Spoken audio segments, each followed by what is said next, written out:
একজন মানুষ তিনি যখন রাজনীতি করেন তিনি অবশ্যই জনকল্যাণে চিন্তা করেন এবং বিএনপি ভারপ্রাপ্ত চেয়ারম্যান তারেক রহমান উনি যখন নাকি চিকিৎসার জন্য লন্ডনে গেলেন এবং তারপরে ওখানে ধীরে ধীরে রিকভারি করলেন 2013 সালে উনি সর্বপ্রথম একটা ইফতার পার্টিতে ইফতার মাহফিলে উনি যোগ দেন এবং সেখানে উনি ওনার বিচ্ছিন্নভাবে ওনার কিছু চিন্তা ভাবনা তুলে ধরেন যে আসলে একটা দেশকে ভালো করতে হলে কি কি প্রয়োজন, বাংলাদেশের কি কি দরকার।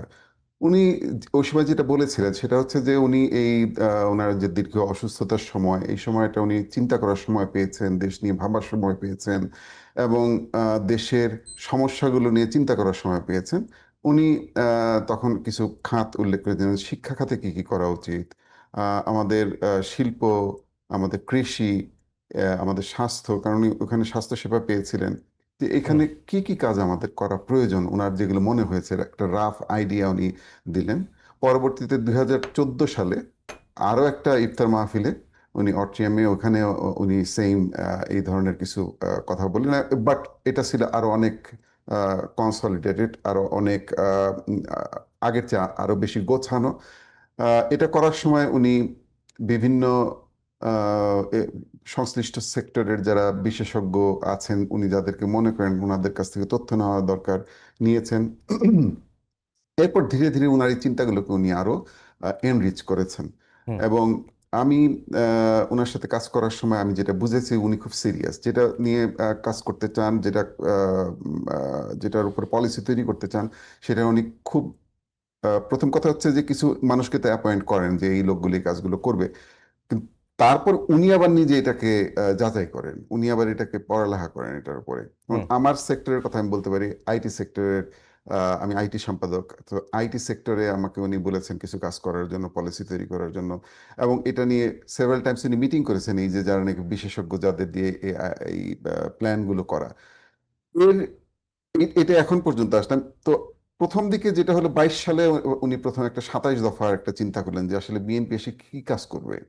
পরবর্তীতে আমাদের জোটের শরিক যারা ছিলেন তাদের সাথে আলাপ আলোচনার প্রেক্ষিতে এবং আমাদের নিজেদের আলাপ আলোচনার পর এটা 31 দফা হয় হুম। এবং 31 দফাটা একটা বিস্তারিত একটা রিফর্ম প্ল্যান।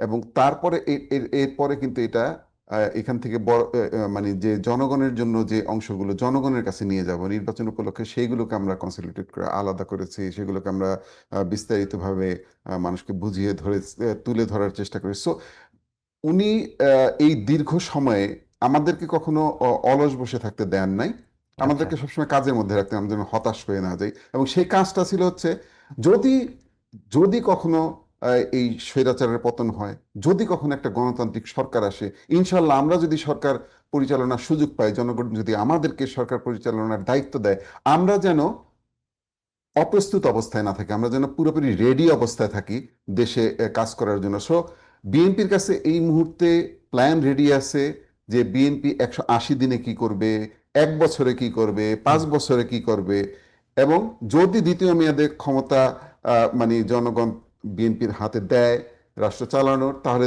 10 বছরে কি করবে। So we are ready. এবং উনি এটা উনার একক কৃতিত্ব যে উনি আমাদেরকে এইভাবে রেডি করেছেন গত এই 15টা বছর ধরে।